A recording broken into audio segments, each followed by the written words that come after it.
blast out to the pack. It's Pack here. I got a very small roster update I want to cover in today's video. We have a pretty massive trade when it comes to the Clippers and the Blazers. I'm going to cover that right here. But before the video starts, if you like me talking about ratings or rosters at all, please be an OG. Join the pack and subscribe and leave a like on the video because it helps the channel grow. And let's just get into it. So I'm going to go to the... Let's start with the Clippers, I think. Because I think this trade, people like roll their eyes at it and like memed about it. But I think this is actually an extremely underrated trade, if we're just keeping it real. Norman Powell is now on the Clippers. And it was for Eric Bledsoe, Justice Winslow, and also Keon Johnson. And the Clippers get someone else, and I'll show you in a second. But like this is massive, right? The Clippers get Norman Powell from the Blazers, and they also get Robert Covington. Now, I know that Robert Covington hasn't necessarily been doing great this season, but again, the Blazers weren't using him correctly, right? So let's break this down, right? Let's see what the Clippers let go of when you think about it logically, okay? The Clippers let go of Eric Bledsoe, who necessarily wasn't fantastic. Let's just keep it real. Like compared to Reggie Jackson, who they have, who also, to be honest, wasn't fantastic, but at least Reggie Jackson can get buckets. Eric Bledsoe was not doing that this season, right? So when you drop Eric Bledsoe and you keep Reggie Jackson, you have your starting point guard, right? You still have Kawhi Leonard and Paul George, who are both small forwards, but they can play different positions. Like, for example, Kawhi Leonard could play power forward, need be. Paul George could play shooting guard, need be, or small forward, need be. And you have Zubac, who you're happy at center with.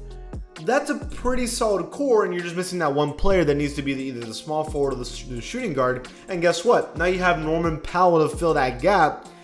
And this team is kind of scary because Norman Powell this season, in the last 10 games, is averaging 20 points per game, and efficiently, like very efficiently. When you put it that way, the starting lineup is kind of terrifying. Again, I mean, you can't see here because of the injuries. I don't know if you can show it.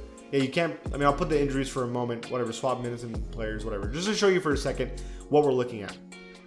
We have essentially a Reggie Jackson at point guard, Paul George at shooting guard, Powell at small forward, you can flip it however you want, Kawhi Leonard power forward, and Zubac center. And you have three guys in the starting lineup that can average 20, and Reggie Jackson, when hot, can average like 18.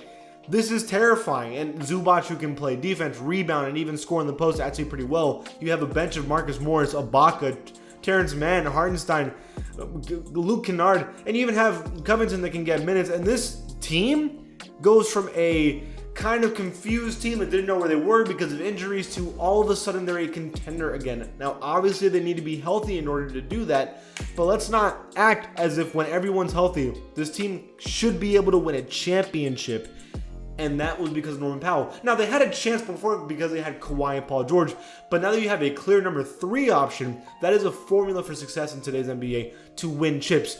As a Clippers front office, who also let go of a second-round pick, this is a 100% W. This is a great idea, a great trade, super underrated, and thinking long-term to make sure everybody here is happy in order to win a championship. This is extremely intelligent. W move for the Clippers. And on top of it all, even if you want to talk about today, how does this affect the Clippers today? The Clippers, I don't know what their goals are. I don't know if they're trying to get a lottery pick. I don't even know if they have their pick, so I don't even know if it's an opportunity. I think the Clippers should still want to make the play-in game, especially if Kawhi Leonard just happens to come back. I don't think Paul George could technically come back too.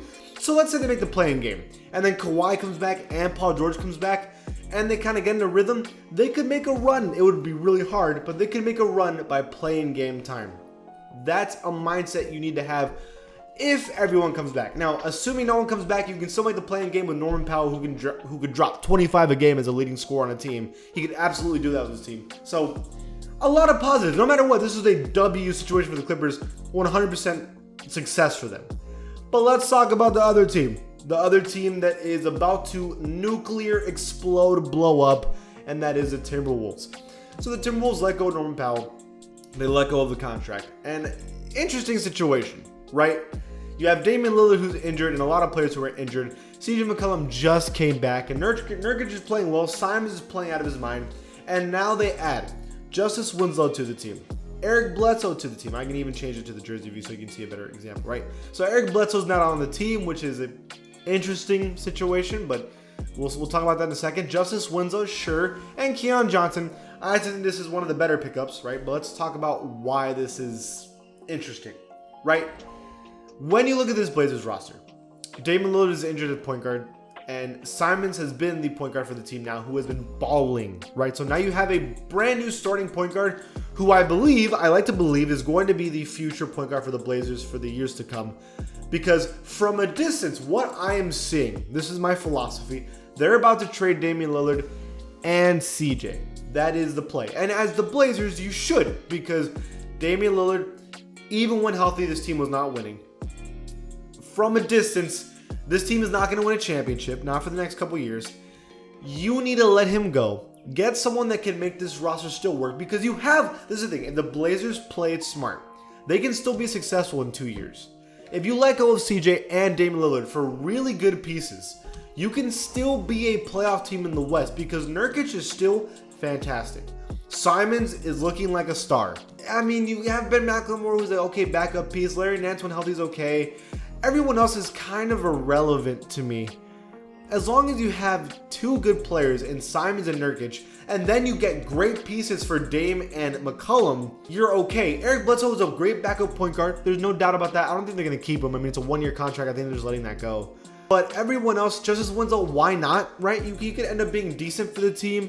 You could take a couple gambles here. Keon Johnson is one of the most athletic players in the NBA at 19 years old. This is a W pickup for the Blazers. This is a project player that could absolutely be amazing. Like, you're making right decisions here, Blazers. The starting lineup right now is Eric Bledsoe, CJ McCollum, Snell, Winslow, and Nurkic. That's wrong. Do that. What might happen is Simons plays shooting guard. Bledsoe will be the point guard. Snell, Winslow, and Nurkic, and CJ McCollum's about to be traded. That's more likely what's going to happen. But it all depends on what the Blazers get for CJ and Dame. And then we're talking about a really interesting situation, but I think I'm not necessarily happy they traded Norman Powell, because he's good. And I mean, you could have kept him. I think what's more important is that they trade Lillard and Dame. Trading Powell was kind of like not as important as the other two. But I could be wrong. Maybe Blazers fans would disagree. But I would have tried to trade Dame and CJ first, see what you get out of them, and then look at your roster and decide if you want to trade Powell or not. That's what they should have done, me personally. But at the end of the day, they're getting pieces for the future, and that's okay. They're basically saying we have Simons and Nurkic for the next couple of years. Let's keep them and make them successful on this team. And I can see it. As long as the Blazers are focusing on that, I'm okay with that. Again, completely expecting a trade for these two any day now. Expect that to come.